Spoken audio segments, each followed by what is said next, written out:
My husband invited his ex-girlfriend for dinner, humiliated me in front of her, and now everyone says I'm wrong for filing for divorce. I, 28 female, recently left my husband Carson, 28 male, over a fight about his behavior at a dinner with his ex. And now he and all our friends are accusing me of overreacting and being too sensitive. So I'm here for an unbiased and objective set of opinions. Carson and I have been married for 5 years and even have a 4-year-old son together. We were together in college and got married shortly after graduation, and we've been together ever since. I quit my job for a couple of months after marriage but rejoined 6 months after my son was born. It was a tough decision, but I had to make it because Carson's income alone wasn't enough for the three of us. So I decided that I was going to put my degree to use and actually contribute to the household expenses.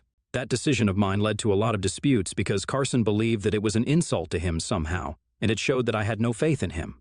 I had to convince him for quite some time to make him believe that this had nothing to do with his capabilities, but I just believed that 2 heads were better than 1, and so it was important for me to work. He was miffed with me for quite a while, but eventually he came around since it allowed him to take some time off of work and spend it with our son. The downside of this was that now I ended up doing both the household work and my job. Carson is a personal trainer at a local gym, so his job is a lot more physically strenuous than mine. I have a desk job, so he thinks that I should do most of the household work, which I think isn't exactly fair because even though I don't have to do a lot of physical activity at my job, it's still pretty tiring, and I have to work longer hours.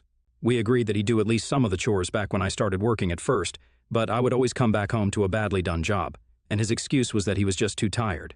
We'd fight over that. So eventually, I gave up trying to make him do things and started doing all the chores on my own. I got sick of the regular fights, so I took up smoking as well because I was already stressed out from my job, doing all the work at home, and also raising our son. He'd pick up our son from daycare, but I was always the one dropping him off because he wanted to sleep in on most days. I did all the cooking, cleaning, and laundry alongside my job. Occasionally, the meals wouldn't be perfectly done because I'm not exactly a Wonder Woman. I spent the last couple of years living like this, while also putting up with Carson and his relentless jibes at me about my sloppy cooking, which he didn't even realize was kind of his own fault because he didn't know how to cook. I put up with all of it simply for the sake of my son because I knew that if I decided to leave, it would have a bad impact on my son's life. Last year I gave up and hired a maid whose salary comes out of my pocket.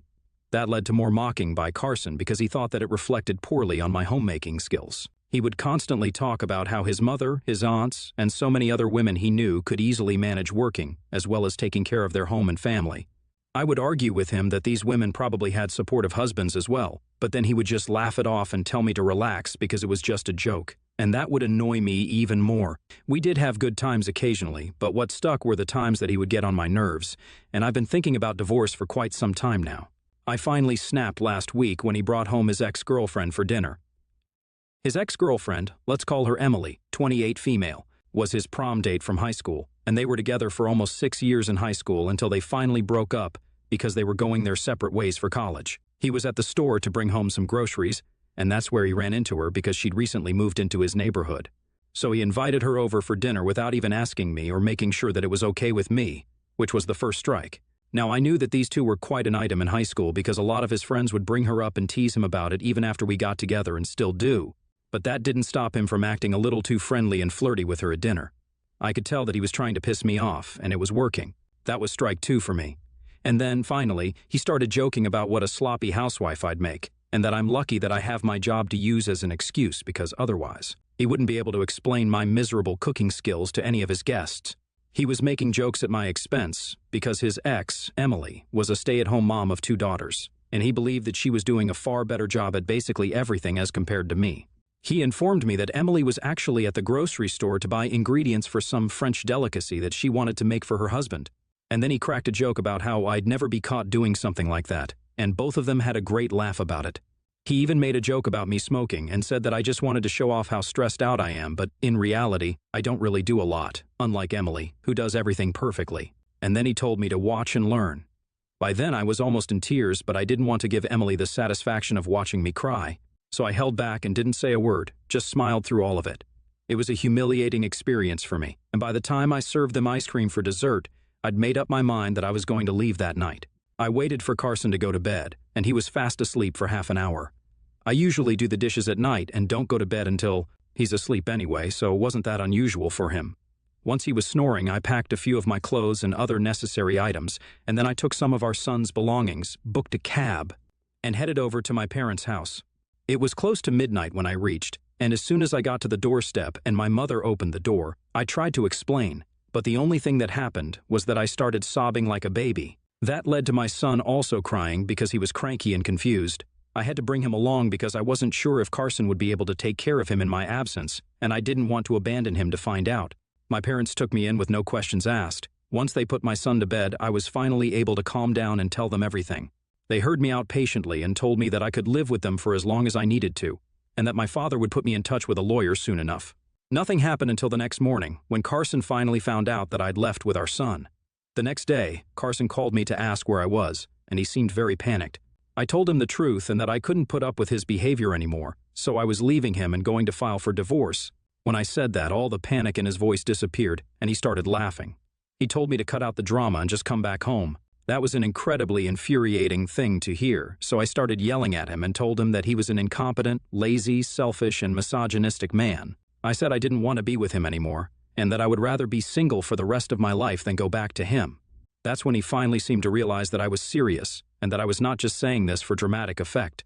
Instead of apologizing, he started fighting with me on the phone and told me that I was overreacting and making a big deal out of nothing. He said he was just trying to lighten the mood around Emily with his jokes and that there was no need for me to take things to heart.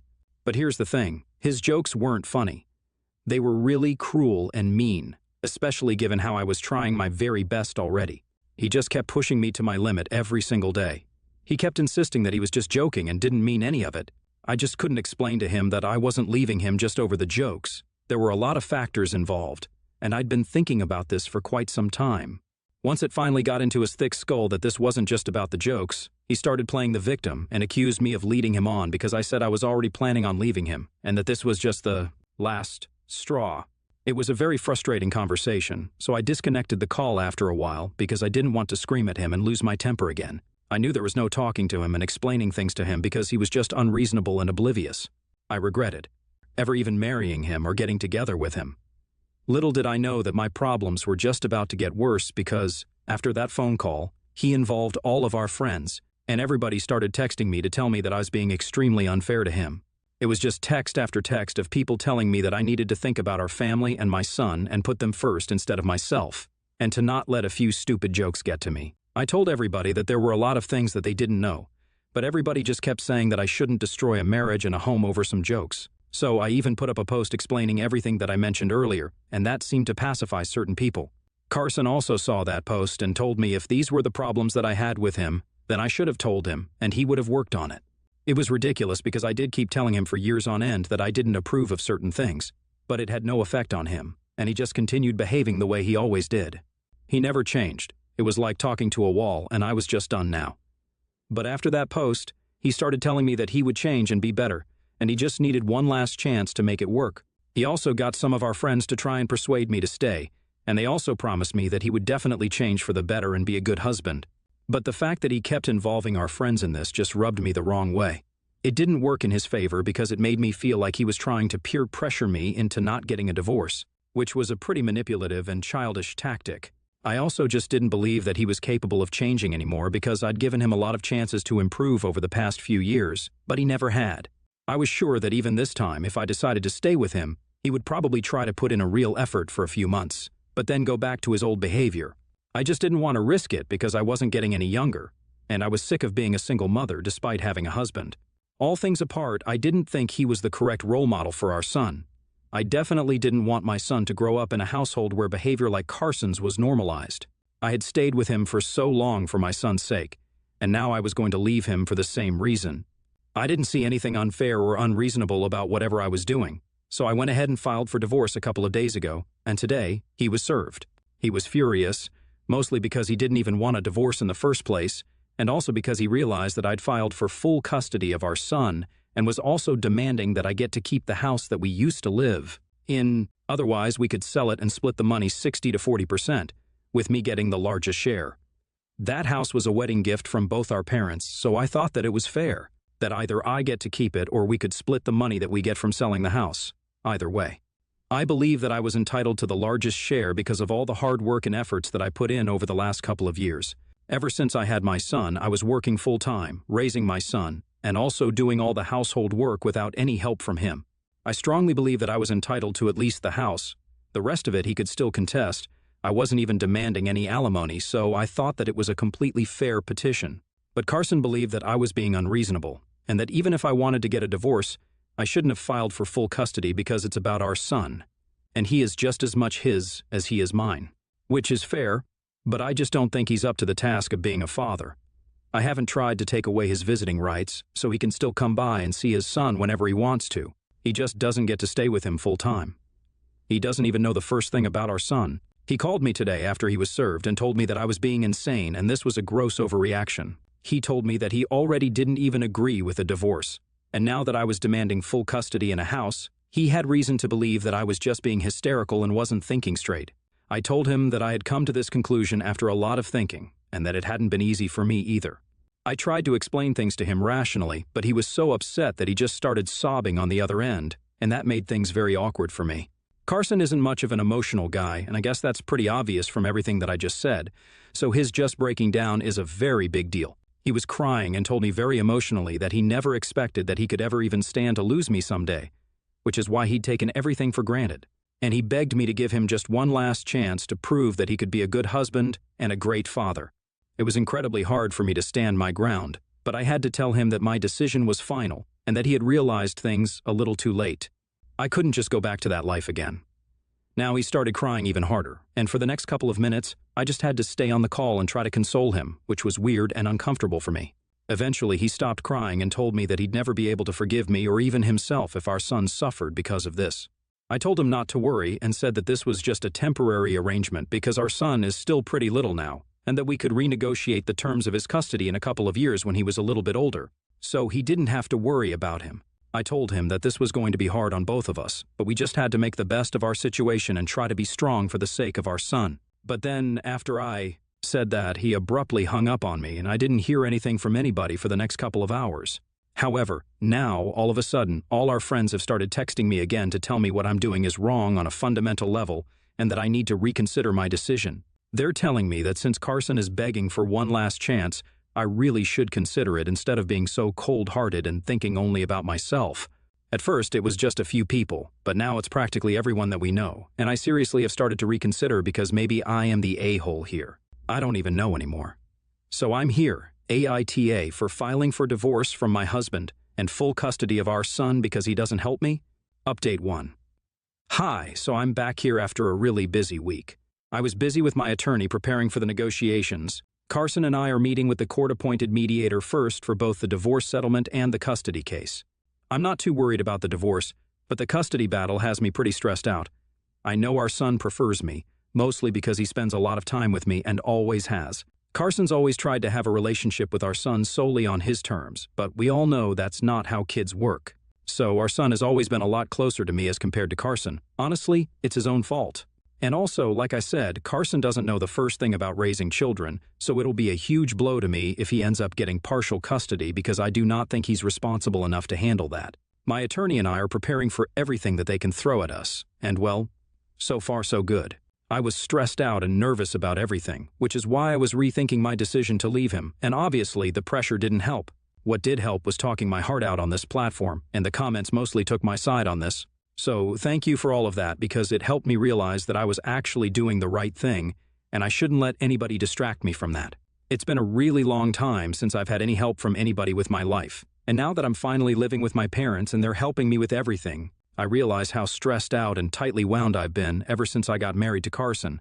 This was something that needed to happen and it was long overdue. So now that it's finally happening, Carson really should have seen it coming. The fact that he keeps involving our friends again and again just makes me even more sure of the fact that I'm doing the right thing for all of us. He might not be a terrible person to other people, but he hasn't been the best husband or the best father. Let alone the best, he hasn't even been good. So this shouldn't come as a surprise to anyone, especially people who don't know anything about my personal struggles in my marriage and home, like most of my friends who are judging me for leaving. I was taking it too hard because these were the people who've been friends with me since college. But I guess when it comes to taking sides, I know whose side they're on, so their priorities are clear now, and I don't mind it, but I'm just not going to let their judgment get to me because they don't know anything about me or my situation. Update 2. So today, Carson came to visit me and our son at my parents' house. I hadn't explicitly mentioned it, but he knew that I was living here, and it took him a week and a half to finally come visit us, which is a pretty long time. We have to meet for our mediation sessions in a couple of days, and this was our last informal meeting before the legal process began. After this, we're only going to meet with our lawyers, so I expected this to be bad for me, and I thought that he was going to make a scene, but he didn't do any of that. Surprisingly, he was pretty normal when I opened the door and let him in. He even made small talk with me and my parents. It was awkward and felt really strange, but I guess in a way it was comforting for me to know that he wasn't here to stir up drama. After a while, he asked me if he could see our son because he missed him and wanted to spend time with him, which is why he visited. That was cool with me, so we went to our son, who was playing at the time. He seemed overjoyed to see his father after so long. They had a fun time playing, and I sat in the room and watched them play. It was pretty heartwarming. Right before Carson was about to leave, our son asked me when he could see his dad again, and that was it. I instantly knew that I was not going to demand full custody anymore. I spoke to Carson at the door, and he acknowledged that he had been a lousy father so far. But he wanted to put in an effort and at least be a better father than he had been as a husband. He told me that he was ready to learn everything that it took, and was willing to hire a nanny for the things that he believed he hadn't been able to learn yet. But he requested me not to demand full custody and settle for partial custody. I agreed with him and told him that I was ready to do that. So right after he left, I called my attorney and told him that I no longer wanted full custody of our son. It's going to take a while, but we can fix this. Update 3. Hi guys, so the divorce negotiations have begun, and surprisingly, Carson and his lawyer are going pretty easy on us, which is his way of saying that he's sorry, probably. It's been going well so far. We're trying our best to be amicable. We have also started working out a custody arrangement for our son. Right now, it's all informal and verbal agreements, but we think that he should spend half the month at my place and the other half at his place, and that's what we're doing right now. My son is supposed to go live with his dad in a couple of days. I'm still going to see him every few days because I don't think I want to go 2 weeks without meeting him. Carson has also asked his mom to help him out, and I trust her because, even though Carson wasn't the best husband, she was a great mother-in-law and has been nice to me. Even recently, after I filed for divorce. Not a lot of people would do that. Not even my friends did that, so I like the woman. Now, I just hope that everything works out for us as a family. I have no grudges or ill will against my soon-to-be ex-husband.